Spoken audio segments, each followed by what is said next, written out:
Once upon a time, two friends joined forces to bring you the best in horror entertainment. Bryan from the north, Tim from the south, each bringing their own unique perspective to the horror community. Movie reviews, Blu-ray releases, beer pairings, games, and more. Welcome to your new home for horror. This is Civil Gore.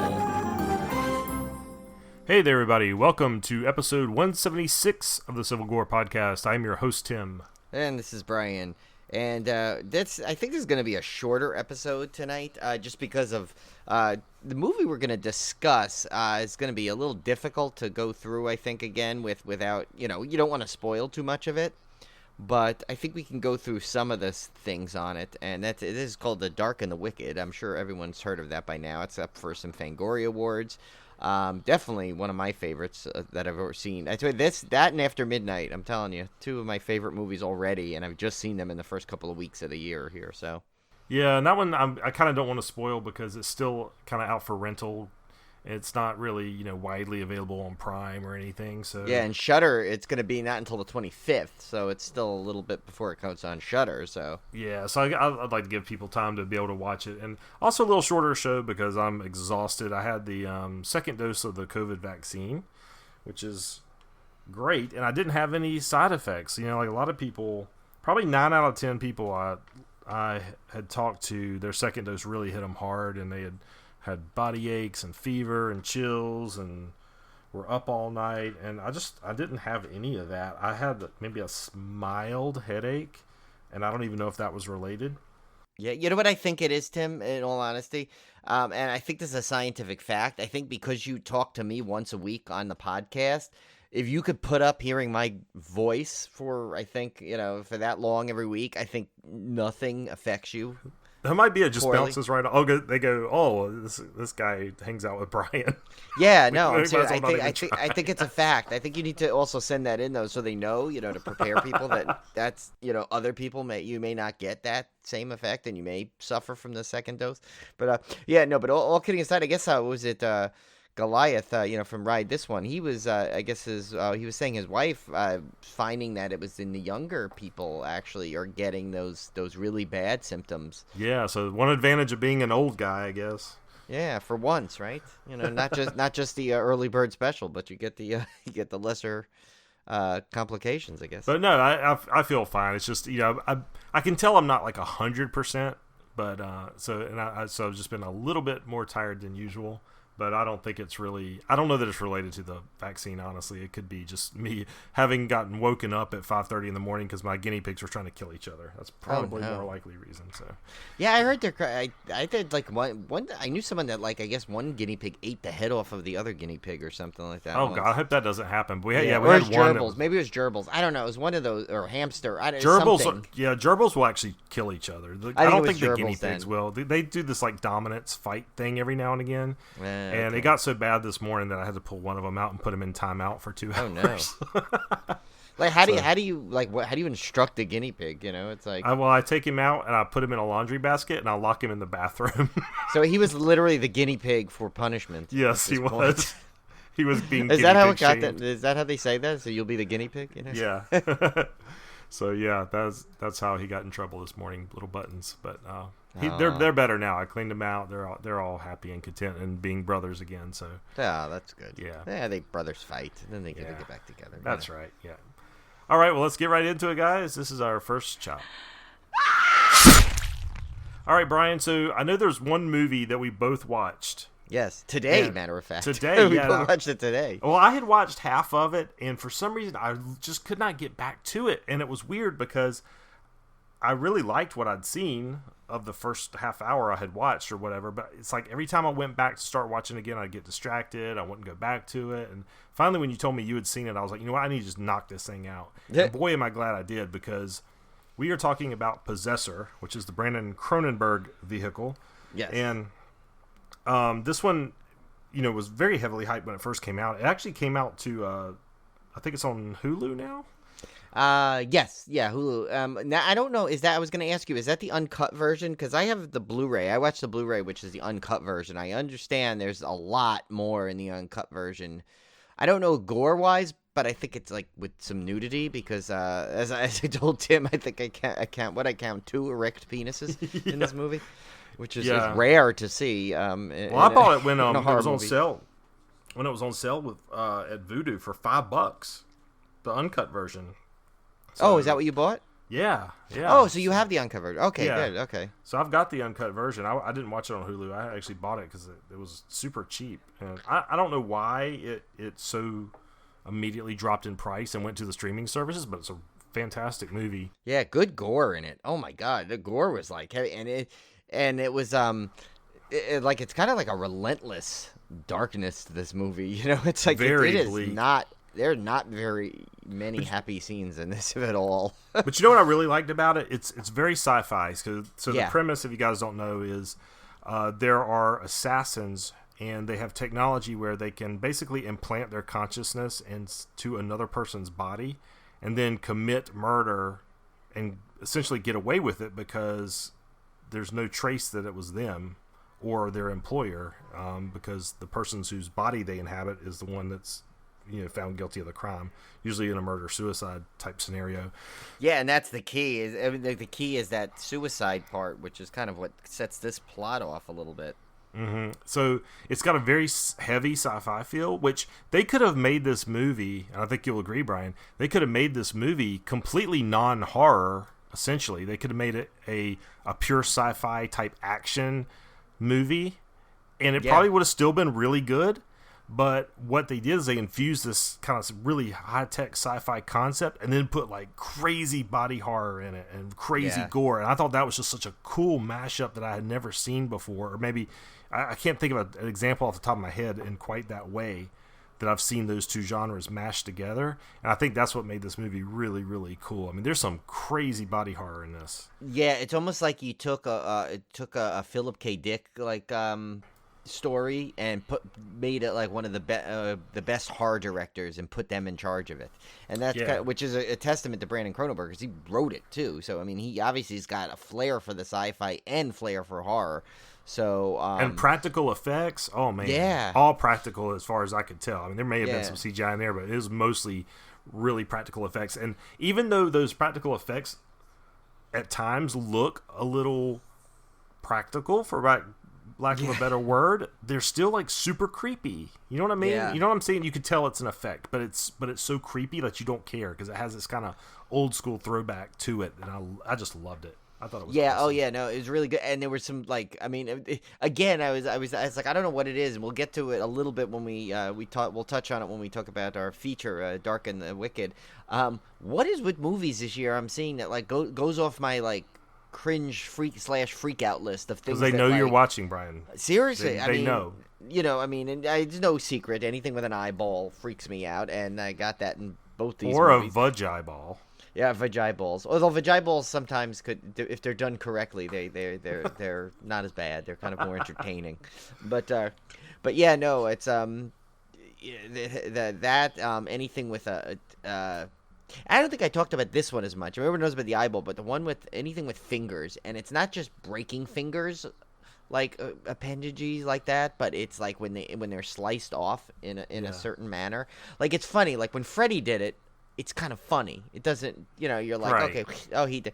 But when it's like not Freddy doing it, it's like I'm like, oh, I don't like that because that's a real like figure. And there was some of that in both movies. In all honesty. You're specifically non-Freddy fingers. Yes, non-Freddy fingers. Yeah, like it's like something about it I don't like. Like like I'm always afraid of fingers breaking. And oh yeah, no, it's like that and. But so this had two of the top three for me. Dark and the Wicked had all three. Yeah, the top three. But well, I got to tell you about this, Brian, and you don't know about this yet because I just added it to the rundown. So Joshua and I are constantly looking for games to play together, survival games. We really like survival games. We love Minecraft. We love playing Minecraft together.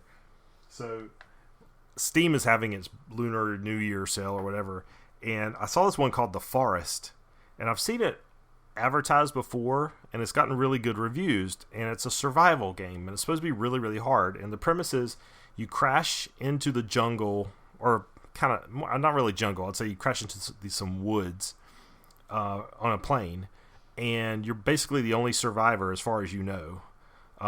There could be other survivors, but you don't see any bodies anywhere. It's like you just wake up in all this wreckage, and you have to survive. And I'm talking about you have to cut down trees, make a shelter, you have to eat, you have to find water. You're trying to do all this normal survival type stuff, and that's where I thought the game ended. I thought that's kind of what you did.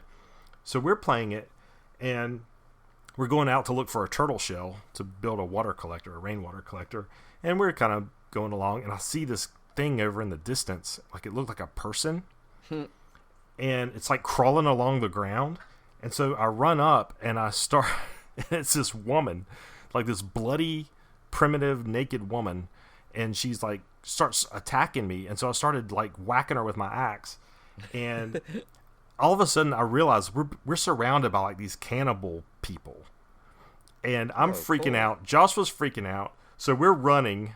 We run back to camp. It gets nighttime, so we're sitting by a fire, scared to death. These things are like stalking our camp, circling around. They're very intelligent. Like the game has really good AI, so like they won't like just come right at you. They'll like circle your camp and kind of stalk you and look at you.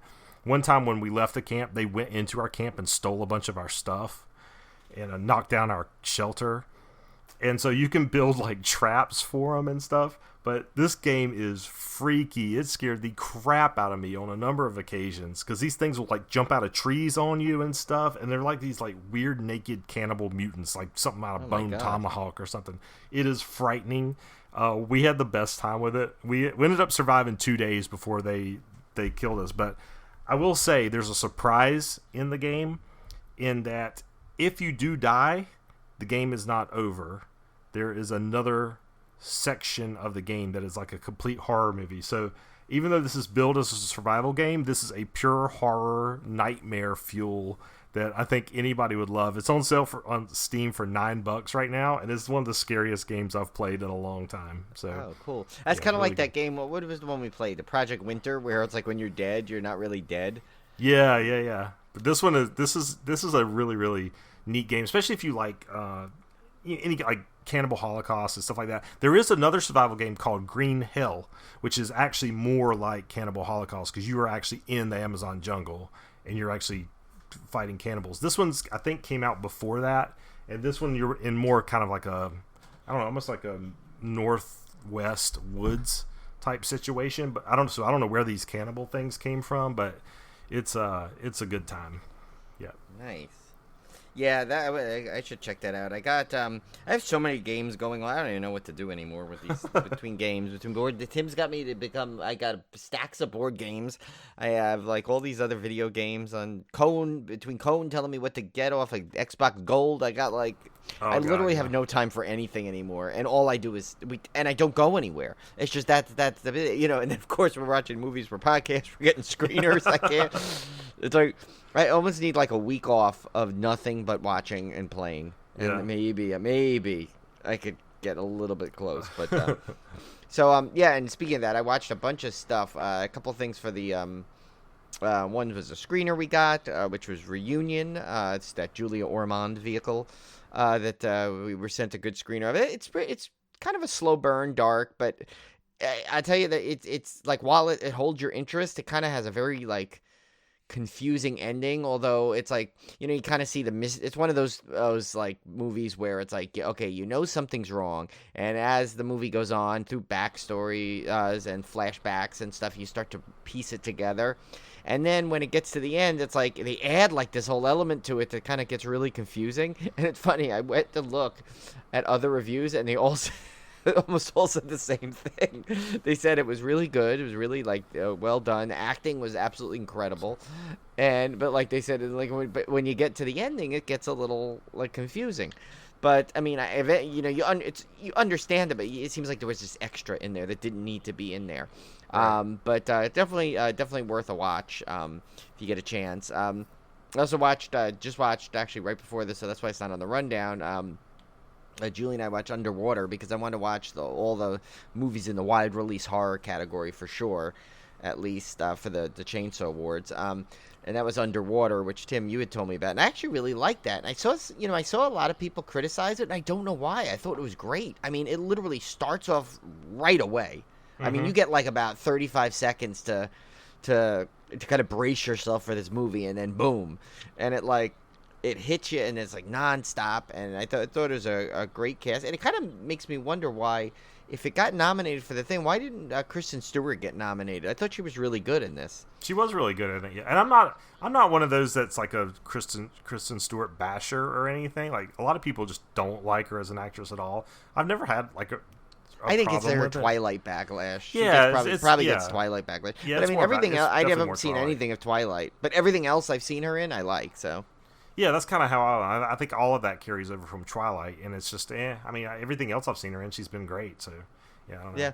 Yeah. But, So, I thought it was good, too. I thought it was Yeah. like, do you agree? I mean, it's very much like Alien, but that's kind of what I liked about it. Oh yeah, it was like that, but it was like, even though it's like, you can take a premise, and we've said this a million times. Even if you take a premise that's familiar, if you do it in a good way, it's still welcome. And I thought this was like that. I mean, yes, it was pretty obvious what was going to happen. You kind of know what was going on, but yet you were so invested in it, and it was so well done. And it also had Jessica Henwick, who I like. She was remember, she was in Force Awakens, and she was really good too. And I thought, like, just it had the typical kind of cast. You had the goofball and T.J. Miller, which is like, that's like his, talk about an expertise role that he could play every time, and it's always good. It's like that's, and that was that. It just had a lot of good, like, cool sequences in it too. And so yeah, I really like that. I'll tell you that the wide release category for Fangoria is actually tougher than I first thought it was. Yeah. I guess. And then I also watched, of course, Freaky, which I couldn't wait to see. It finally came out. I have not on, seen yet. I'm dying to see it. Blu-ray. But I want to watch Yeah. it with Olivia because I think she'd really like it. Oh yeah, because Julie, I purposely waited till I told Julie, I said, okay, this coming this day, we got to watch this, because I knew she would like that movie.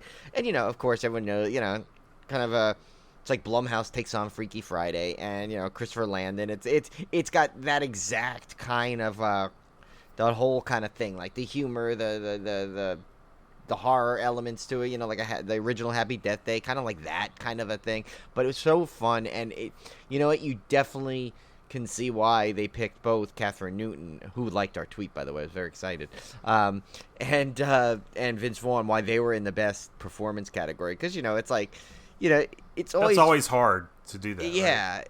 And it's like, they did such a good job. Vince Vaughn is so good in that role, where he's got to play like the teenage girl. It was just a fun movie too, but yet they didn't hold back on the gore and the kills, and it's just the Vince Vaughn's like killer character is kind of cool. So yeah, that was another really good one I saw. So yeah, I'm trying to I think I'm trying to go through the rest. I think I have most. Oh, what I did, well, I told you, I had watched the Al Adamson documentary, which I loved, and then I watched the William Friedkin one right after too. I said it was like, what did I say? What was my exact God, quote? I can't remember your exact words. I got to dig that up, because, and now this is nothing against William Friedkin, because it was very enjoyable to watch him talk through The Exorcist. But like, if you watch those, oh, here it is, I found it. But if you watch those documentaries back to back, they could not be any more different. But I said, don't get me wrong, I love The Exorcist, and I think Friedkin is an amazing director, but watching his doc after the Al Adamson one is like watching the Stanley Cup Finals and then watching competitive chess. Yes, it is. It's very cerebral, because it's literally Friedkin sitting in a chair and talking for an hour and a half. And you with have no to, questions. Like, yeah. That's the thing. It's all answers. Yeah. And that's what's so, like, a little bit weird. He just keeps talking the whole time, and don't get me wrong, it's really interesting, and it was really cool. But the Al Adamson documentary is just like off the wall, because it goes through his whole history in movies, and then all of a sudden it like turns into like you find out about how he was murdered, and it was just like really bizarre. But it made me now want that box set so bad. And of course, since I didn't get it when it's totally out of print. There was only 2,000 made, and I forgot we discussed that whole element of that on our dismemberment. Yeah, it made me want to now, get it too. Yeah, I know, and now I can't find it. I'm hoping they'll re-release it maybe in an unlimited form somewhere down the road. I did contact, I emailed Severin Films. I have not heard back yet to see if they plan on ever releasing it. From what I understood, though, was not every movie he did. I guess there was a couple, but and then it got weird too at the end with the UFO thing, or he got obsessed with UFOs. To the point where like they were saying that like he was afraid. Yeah, it's a crazy documentary. Oh, speaking of documentaries, I guess I should, since we got a little time here, I should mention I watched the documentary on Elisa Lam disappearance at the Cecil Hotel, which is on Netflix. Oh, yeah, I heard about that. So, yeah, if you like true crime, and I don't typically bring up true crime. I know we talked about the Night Stalker documentary, but this one definitely does have kind of a horror element to it because the Elisa Lam disappearance, if you don't know, there's this young woman that traveled down to, she was from Canada, and she traveled down to the Cecil Hotel, which is on Skid Row. It's a very dangerous part of town, and this is in Los Angeles, and she ended up. The only footage they have of her is in this elevator, and she's acting really strangely. She's jumping in and out of the elevator. She's pressing all the buttons. She's doing weird hand movements. It's really, really creepy. And I won't tell you what happened to her. I'll let you watch the documentary because they do a really good job of kind of parceling it out. But it's a very spooky disappearance, and I thought this was a great. I've listened to multiple podcasts about the Elisa Lam case because I listen to a lot of true crime podcasts. So are you saying by not telling us you're showing us the Silence of the Lamb? Oh my Sorry, God. I couldn't resist. You're fired, Brian. You're official now. That was the final straw. I'll see myself out. But yeah, so highly recommended. It's a and it's the most comprehensive examination of the case I've ever seen, and in my mind, kind of solved the case for me, for my satisfaction. Okay. So yeah, definitely check that one out. I can't remember the exact name of it, but just look up. It's one of the top 10. Yeah, it always appears on my thing, and Julie's too. I think I know she wants to see that, so we'll probably watch that. You'll like it at some point. Yeah. Is it? It's one segment, or is it like 4 episodes of an hour each? I think. Yeah. Roughly an hour each. Yeah. Well, I see what we'll be watching tomorrow.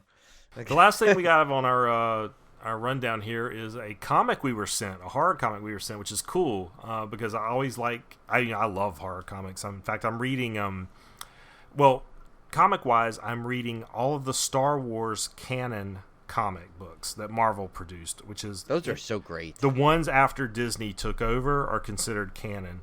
And so I found a site that does a great job of listing every canon resource, books, comics, TV shows, movies, everything.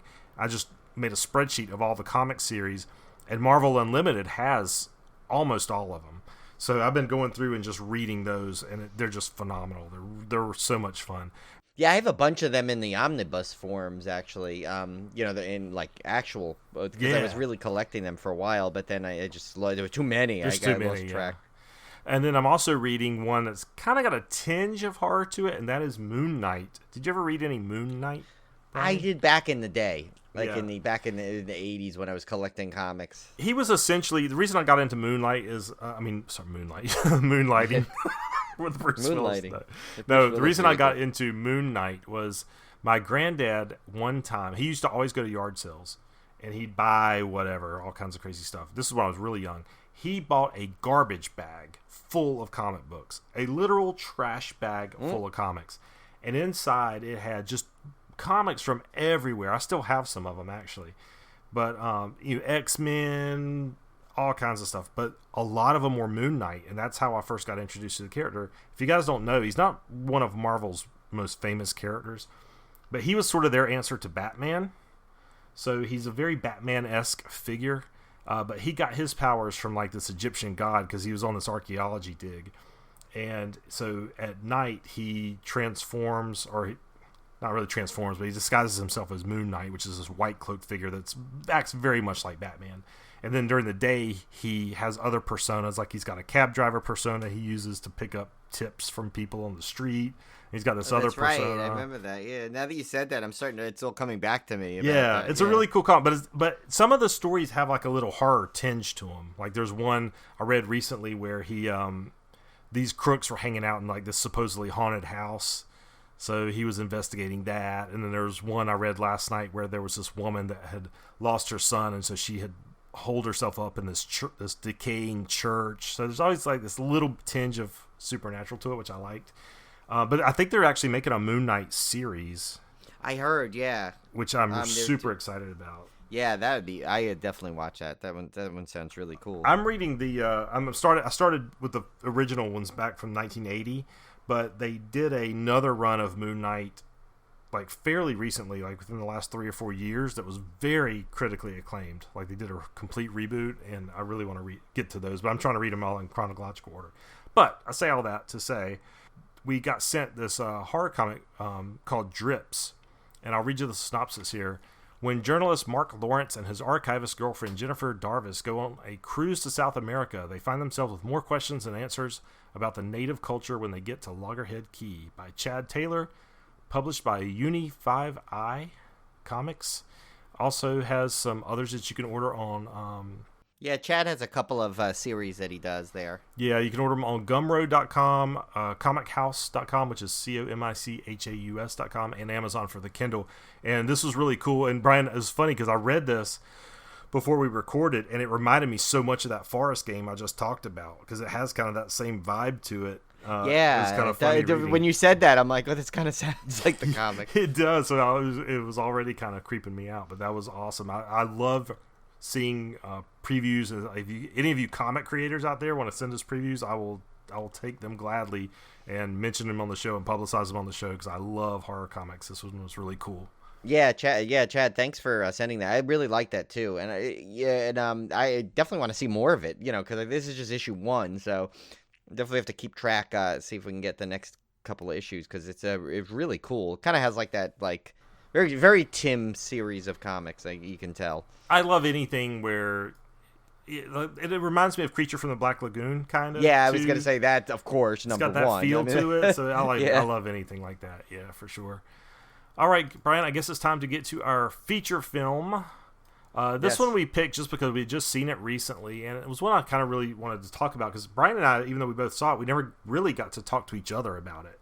Right, yeah. To any extent. And that was The Dark and the Wicked from last year, directed by Bryan Bertino. Of course, he did The Strangers, if everyone remembers the original The Strangers. Yes, which I also love, yeah. This one stars Marin Ireland as Louise, Michael Abbott Jr. as Michael, Julie Oliver Touchstone as the mother, Lynn Andrews as the nurse, Tom Nowicki as Charlie, Michael Zaxt as father, and Xander Berkeley as priest. On a secluded farm in a nondescript rural town, a man is slowly dying. His family gathers to mourn, and soon a darkness grows, marked by waking nightmares and a growing sense that something evil is taking over the family. So I was really highly looking forward to this one because it was very hyped, and it just had the feel from the trailer. I could tell it had that feel of and kind of an A24 type film. It looks very, very mature, very dark, very maybe slow paced, but engrossing. And I'm still trying to come up with the proper word to describe those types of horror films, and I haven't really settled on it yet. But I know it when I see it. It's like it's like when people say you'll know it when you see it.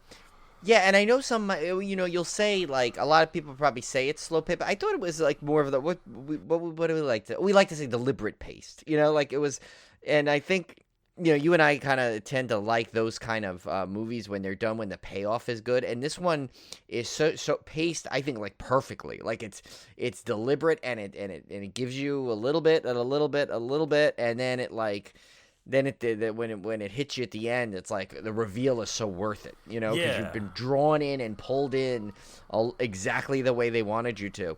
But I thought, like I said last episode, I thought it feels like a slow-paced film, or that it should be slow-paced, but they keep the scares going pretty regularly. I don't think there's ever any spots where I felt like it dragged between scares. I thought they did a very good job of keeping it paced, and I know I read the synopsis, but to give you a little more insight into that, so this brother and sister come to kind of help out because their dad's dying.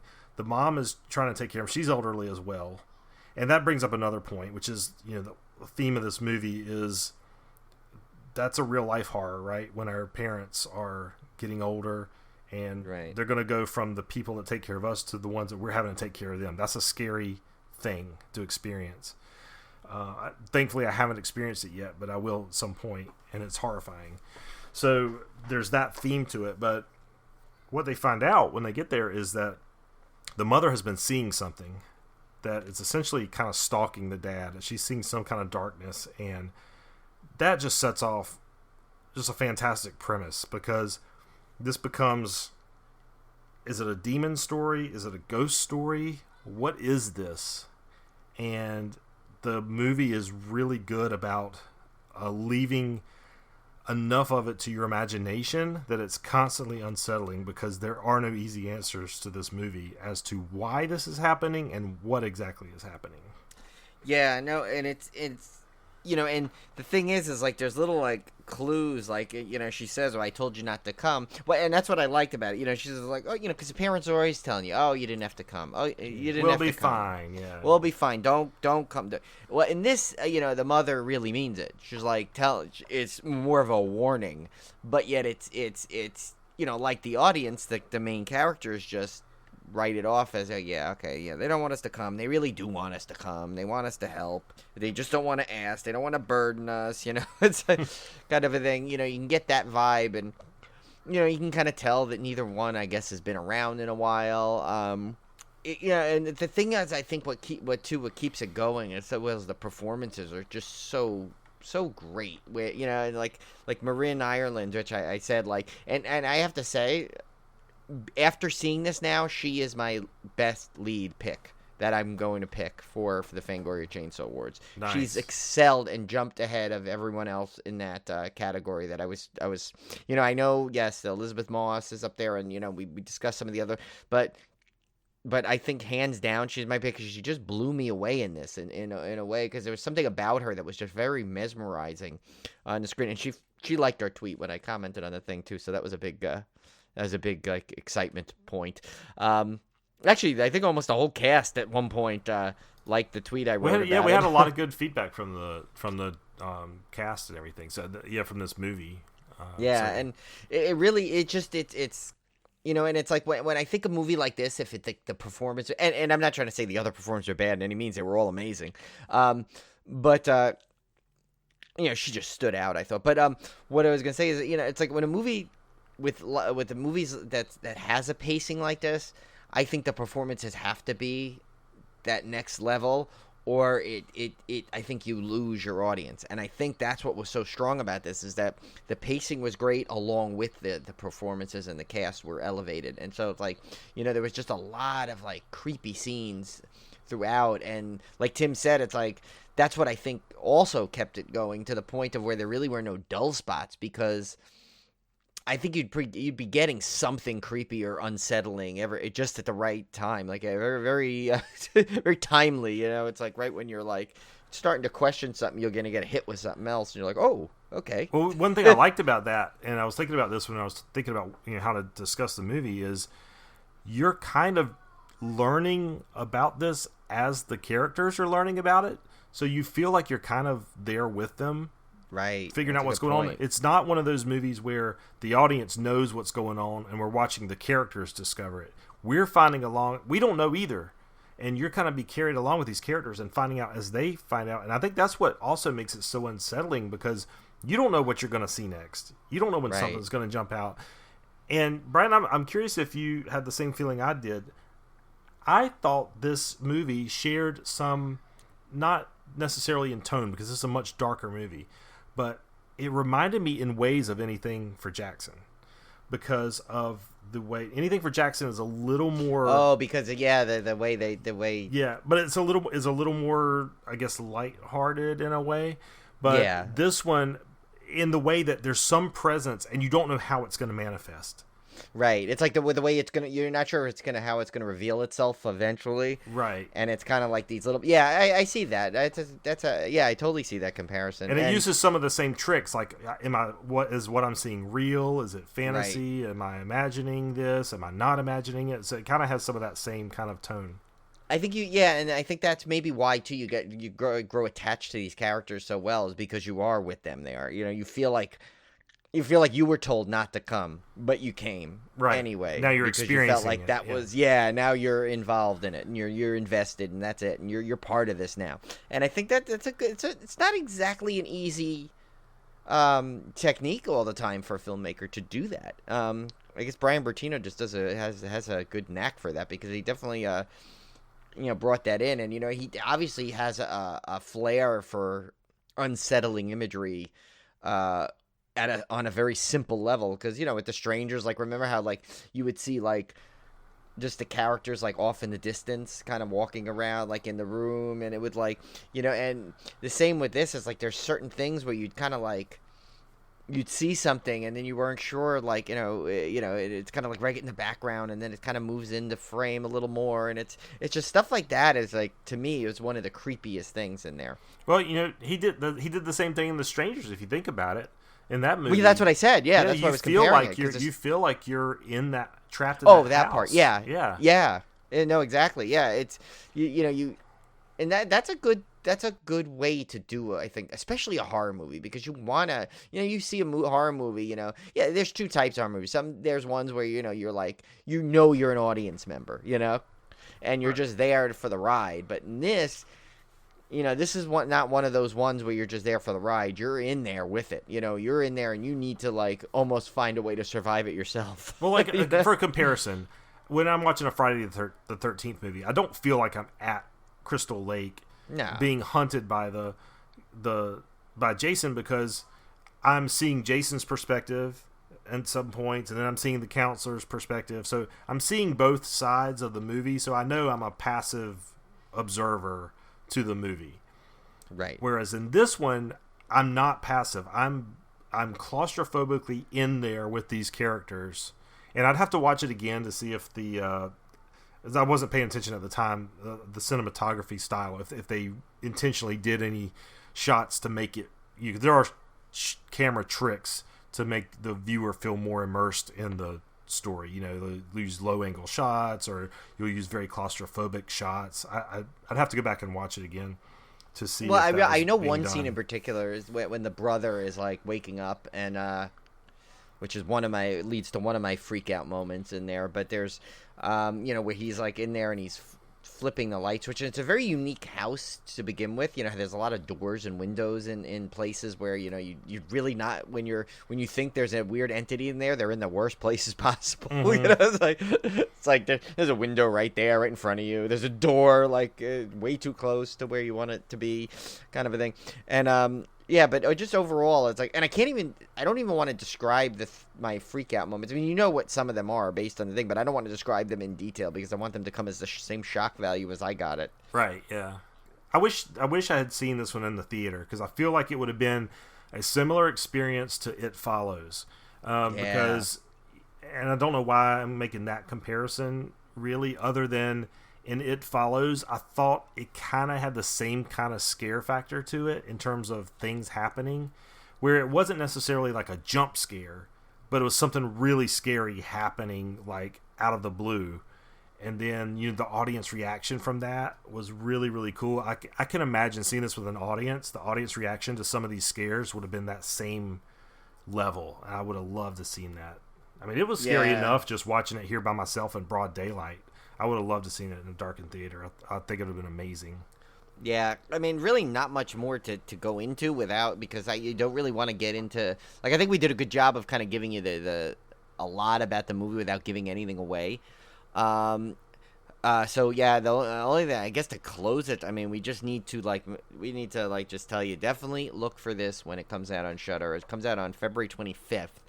So by the time this releases, it'll be about just over a week away. Mm-hmm. Definitely put this on, and I would say watch this immediately. This is one of those ones that's like that when Shudder puts it out, just watch it right away, because you're gonna love it. I think it's the feel-good movie of the year. Yeah, yeah. That is definitely not the theme, especially not between that and the Possessor. I swear, it's like don't watch this as a double feature, for God's sake. No, oh my God, yeah. No, Possessor is like dark and depressing on on this like relentless level. I mean, but that much more. Frequent of a depression in that one, but this one is kind of just like at least a slow. Kind of more realistic one, but and so I guess really there's only two trivia pieces because it's still relatively a new movie that do get around. But the first one is that it was filmed at the director's family farm. So Bryan Bertino's family owns a farm. A very creepy farm. He owns that creepy house. So I apologize if he probably just blew any chance of him coming on the show. I insulted his family farm by saying he's got doors in wrong places, but it worked. It was supposed to be a compliment. Yeah. But, yeah. No, that is a compliment for a horror movie. If your farm is creepy, that's a great location. The other trivia here was before it was canceled, The Dark and the Wicked would have had its world premiere at the Tribeca Film Festival. So that's a shame because that's a good festival. I feel bad, but I mean, you know what? The way I look at it is like, for a horror movie, if you can't get the release you really, that you want it out either in a theater or a festival, if it hits Shudder right now, there's no better place for these type of horror movies because Shudder has just exploded. And it's so funny. I remember when we first started the podcast, and Shudder was relatively new, and remember how the content was so like small. Like, it had some good stuff on it, but it really was nowhere near what it is now. Oh man, I beta tested it when like half of the movies would freeze like every few minutes. Like, it was so bad, and then they've really just blown up, and I'm so happy because I honestly thought when Shudder came out that it was going to be a very niche streaming service. It may or may not last. I was just going to ride it until it ultimately failed, and I thought at the most it would be like this little niche service that might have a handful of things that I liked, and I would keep it for $5 or whatever. I'd still plan to support it, but it surpassed my wildest expectations with not only with the Joe Bob, but they put great content on there every single week, and I'm not getting paid to say this. I'm just a huge fan. They put we still pay. We each have our own accounts. We don't even have a shared account. No. We have our own accounts. So combined, Tim and I have 2 subscriptions. And their PR people are fantastic. They're always hooking us up with screeners and everything. They're wonderful, wonderful people. I can't say enough good things about Shudder. I absolutely love it. Whenever people say, "Should I sign up for Shudder?" I'm like, no, I don't even let them finish the sentence. Yeah, I say yes. I don't say that about Prime, Hulu, nothing. I don't even say that about Netflix. But Shudder, don't even ask the question. It's stupidly low priced. Just, if you're a horror fan, you have to have it. It's a must have service. So yeah, that's again we end up getting these Shudder tirades every now and again. Yeah, I mean, you can't. How do you not? It's like it's one of the. I mean, for our podcast, there's nothing better than the existence of Shudder. No, it really is not. I don't think our podcast would be nearly as good without having this constant source of really good horror films. I mean, you'd be scrounging all the time. Yeah. So, anyway. All right, well, let's get to our beer pairing, Brian. What did you have for The Dark and the Wicked? And I kind of snuck ahead and looked at this one, and I was really happy because this is a North Carolina brewery. Yes, and this is one you have actually introduced me to. I've never been to it, but you've I know we've had several of these. Actually, not several, many of these together. I mean, you first brought me one when we first we went on our Dollywood trip. We did our beer exchange. You brought me that chocolate stout from there, and then there's that wonderful pernicious IPA from there that we like. But anyway, the beer, this one is Dark Arts, and it's from Wicked Weed Brewing from Asheville, North Carolina. And I tell you, anytime you see a Wicked Weed beer, try it. It's that good. It's a really, really good brewery. Yeah. I have not had anything there I did not like.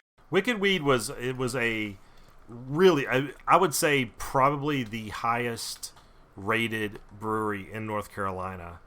And they ended up getting bought out by, I'm trying to figure out I can't remember who bought them out. Was it one of the big beer companies bought them out? And then a lot of people got turned off because they went mainstream, basically, because they were like a private brewery.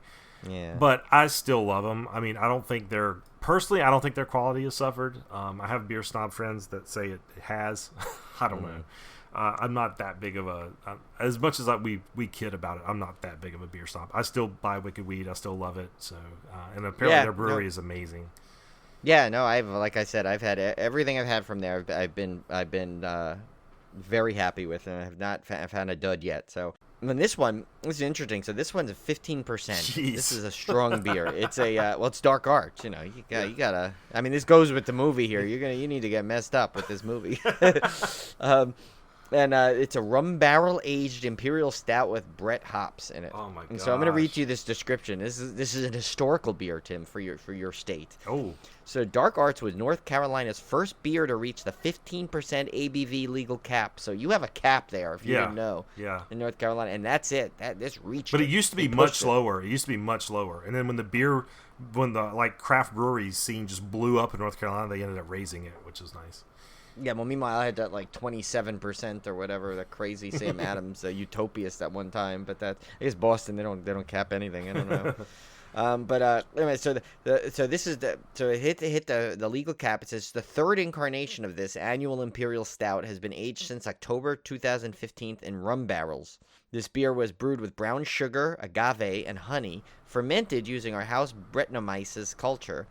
Dark Arts is ever the fulfillment of a goal we set for ourselves in the beginning, to not only strive for the cap, but to also craft a culmination beer, reflective of our love of all beer styles. Cheers to another year of reveling in the darkness. I'll have to look for this. I don't know when it comes out seasonally, but I'd like to try to track this one down. I think it's said on their site. I just didn't. Okay. I don't think I just copied it down, but I don't think currently it's out. But it said it was on their site. It gave a time period. I don't remember exactly when though. But yeah, if you get a hold of this, I might have you buy me one and save it. Yeah, I'm when I get to see you. Yeah. Because I definitely love to check this one out. I love these good strong beers like this.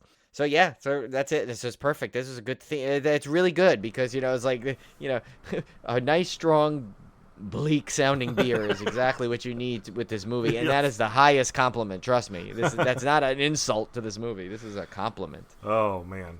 All right. Well, last week our triple threat question, we were looking for an actor or actress, and guys, you have to get this one.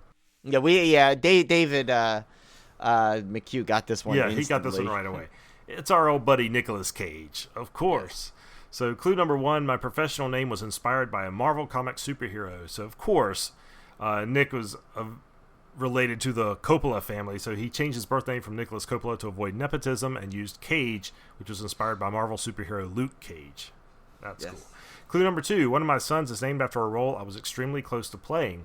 Nick named one of his sons Kal-El, which of course is Superman's real name. Nick famously was so close to playing Superman in a Tim Burton version of the film that he even had costume fittings.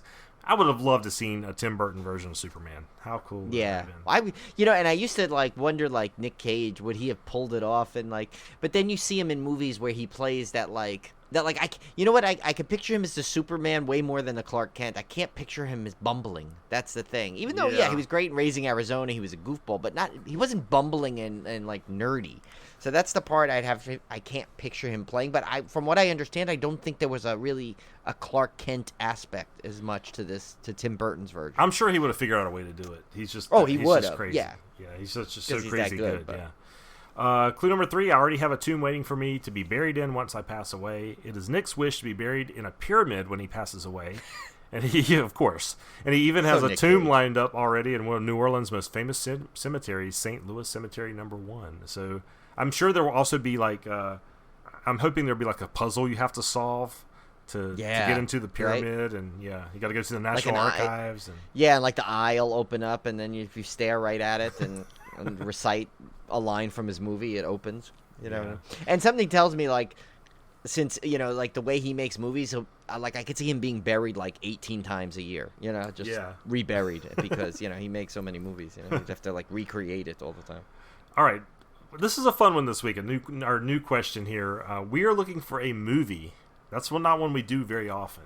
Yeah. So listen carefully. Clue number 1. This movie launched the career of an extremely popular actor, although most people were clueless to the fact due to its release after another film. Clue number 2. This film got its full title due to the issues with production. And clue number 3, not counting flashbacks, this film has the return of a character that has not been seen since the first film in the series.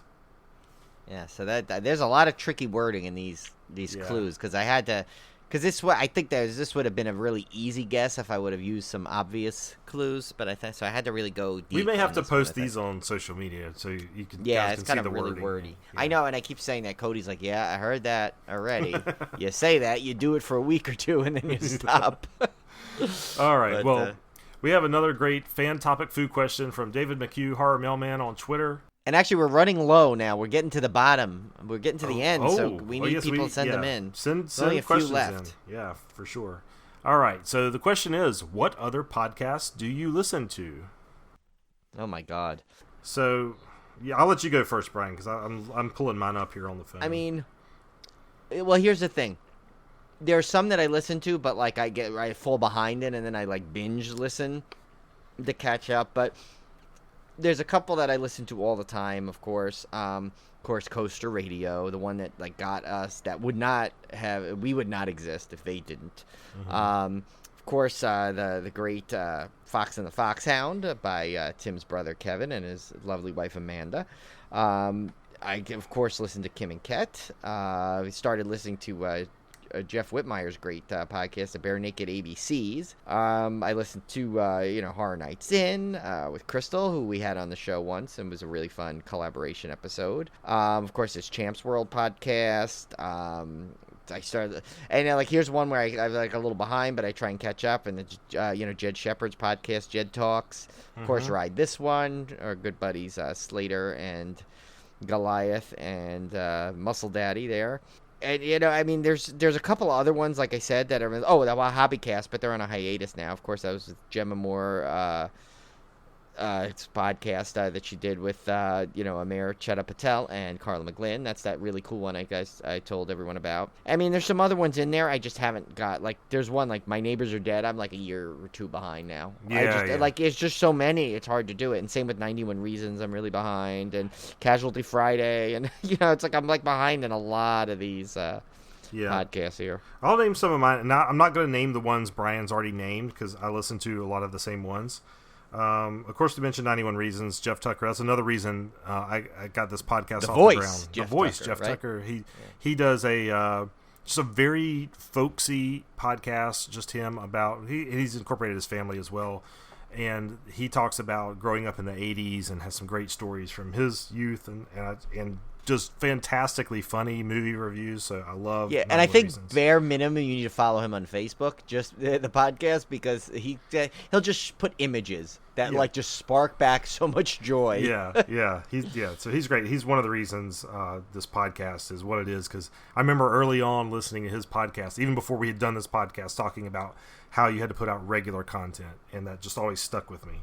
So that's why we've always done a weekly show. I've got Astonishing Legends. Astonishing Legends is I listen to a lot of paranormal podcasts, cryptid podcasts, stuff like that.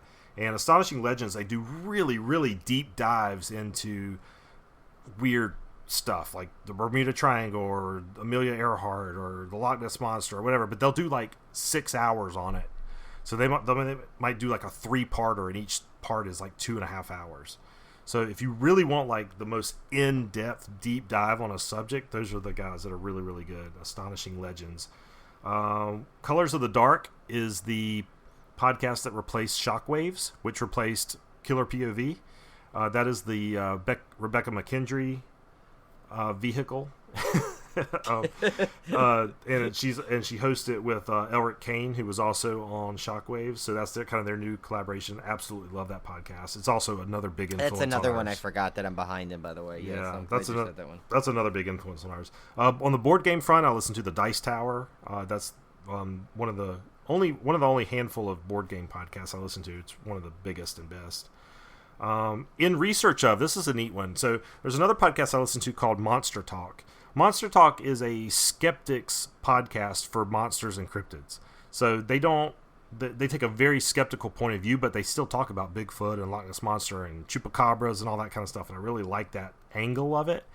But they had a spin-off podcast called In Research Of, and this one's really cool, Brian. So what they did is they went back and they watched each episode of In Search Of from the 70s with Leonard Nimoy, and then they like critique it. They critique the episode. They give updates on what's been found out since that episode, and what they got right, what they got wrong. So that one's a lot of fun. I love that show. Yeah. So that one's a lot of fun. Of course, In the Loop, Theme Park Podcast. We got the King Cast. This is one Cone turned me on to. A really good podcast. This is all about Stephen King, and they bring on big celebrities to talk about their first experiences with Stephen King, and they go through both books and movie adaptations. They just had an interview with Dee Wallace. They've had what a good guest for a Stephen King podcast. Yeah, they have some. I don't know where these guys originate from, but they're obviously have industry connections because they get. I mean, they've had Elijah Wood on. They got big names on there. I think we need to connect with them, and then therefore, in turn, they'll connect us to. They have not had Stephen King on there yet. Yeah, something tells me he might be a tough get. Yeah, but I mean, if he's not appearing on that podcast named after him. No. But we got Postmortem with Mick Garris. I love. Oh, I forgot. That's another one. Mick Garris is me.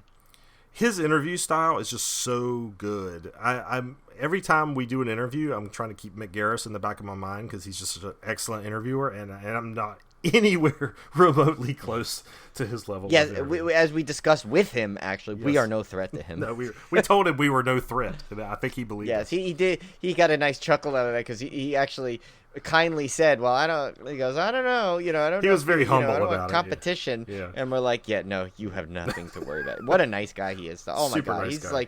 he's as nice as you would think he is times 1,000. He really is. I absolutely love him. I listen to a lot of true crime podcasts. So one of my favorites is Real Crime Profile, and this is one of the guys used to be with the FBI, and he was one of the advisors on what was that Netflix show, Mindhunter? Oh yeah, that one you like. They canceled it, right? Yeah, they canceled it. But he was one of the the technical advisors on that show, and he also has his other host is a lady that worked for Scotland Yard, and they just do some really fantastic work with true crime stories. Solosaurus is a solo board game podcast. This one's fun. Supernatural with Ashley Flowers.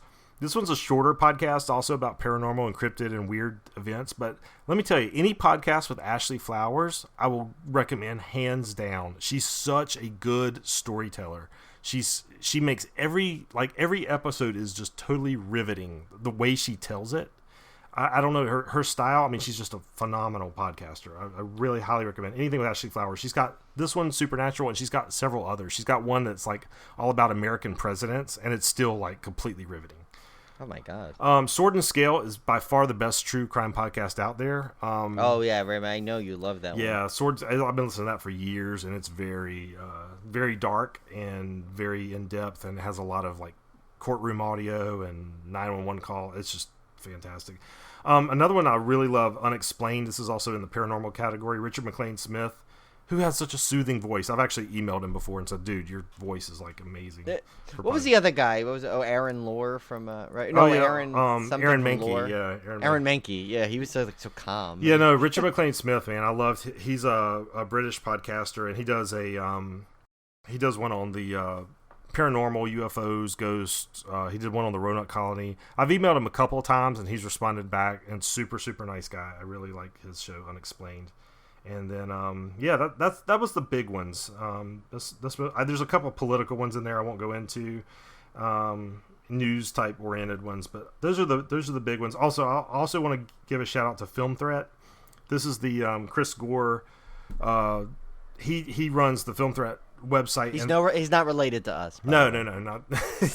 But I actually tried to get in touch with him too because I just wanted to tell him how much I liked his interview style. But he's like us, he's very big into promoting indie film, huge, not just horror, all indie film.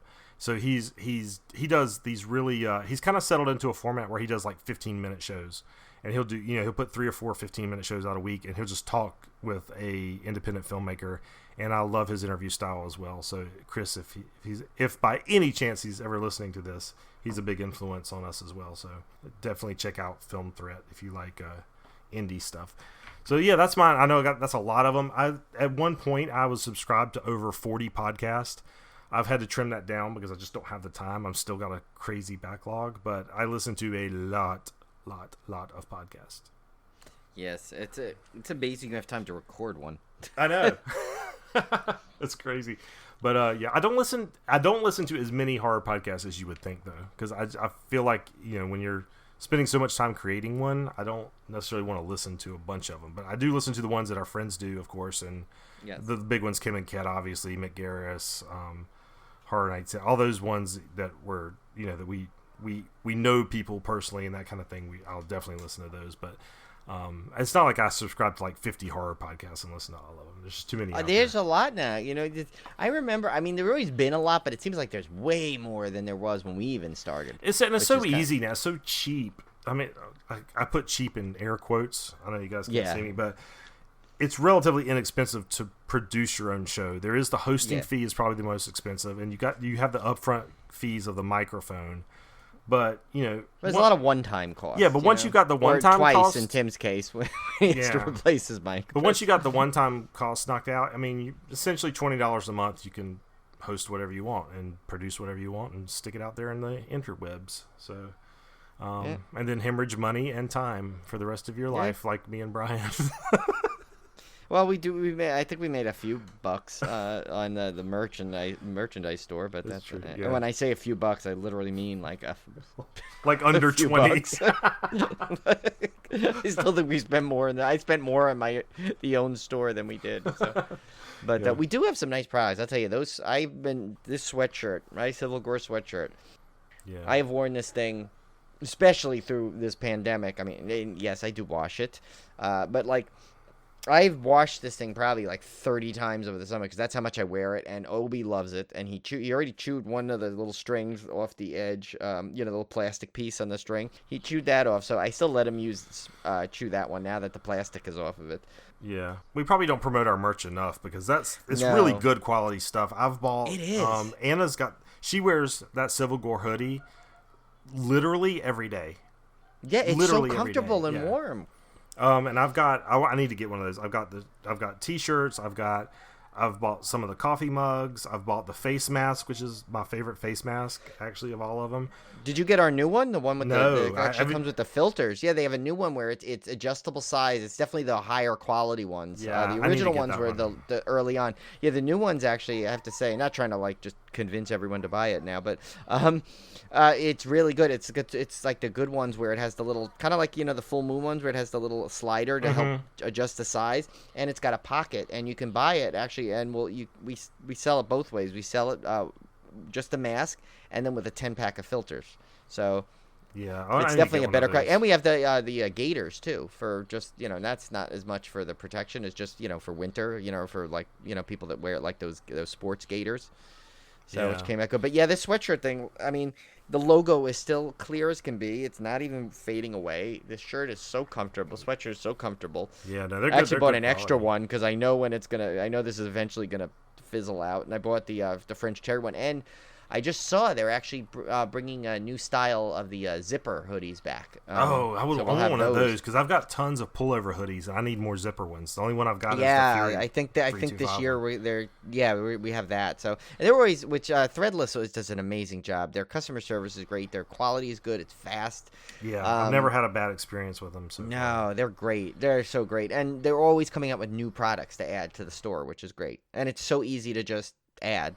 And if you guys buy anything, all the money we make off of the store goes directly back into the hosting cost of the show. Oh, totally. So 100%. So we're definitely not getting rich off of it or buying yachts or anything. It's all going back into hosting. So yeah, definitely, or more merchandise. Oh, which I should say, Brian, and I tweeted this out one time and got some good response. Oh yeah. Libsyn, who hosts our podcast, just recently started basically creating a web page for us, which is good because we haven't finished creating ours yet. So which that's another cost, by the way. That's a fee we pay a month, but it's very inexpensive. I think it's like $23 through Wix or something a month. But you know what? It's once we have our website up, it'll pay off. So yeah, but so Libsyn puts basically they give you a very easy way to get to our past episodes, and they basically created a very nicely formatted, because it's very clean, no frills, website, so that you can see all of our past episodes. And it's civilgorepodcast.libsyn, libsyn.com. And if you click on that, it's just a list of literally every episode going back all the way back to episode number 1, because Libsyn lets us keep all of our past episodes. It's not like some hosting services will make you cut off after, they won't give you your first 50 or whatever. This one goes all the way back to episode 1. So if you guys ever want to jump to an episode, the player's right there in the website.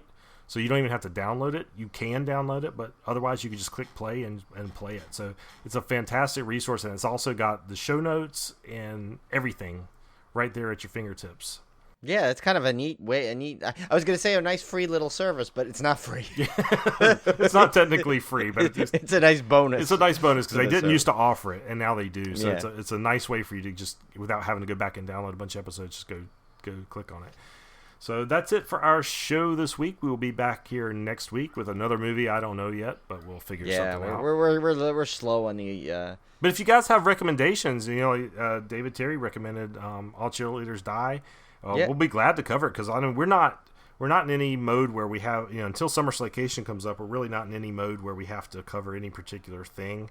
We passed on doing a Valentine's one this year, so if you guys have any movies you really want us to cover, let us know and we'll be glad to do them.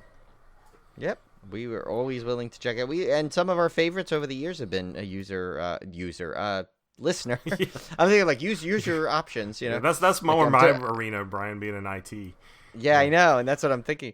Listener suggestions. They've actually, some have been our favorites. So definitely send it in. We'll be more than willing to check them out. All right, guys, stay dark, stay wicked. Yes. I can't even say anything better than that, so I'm gonna be quiet.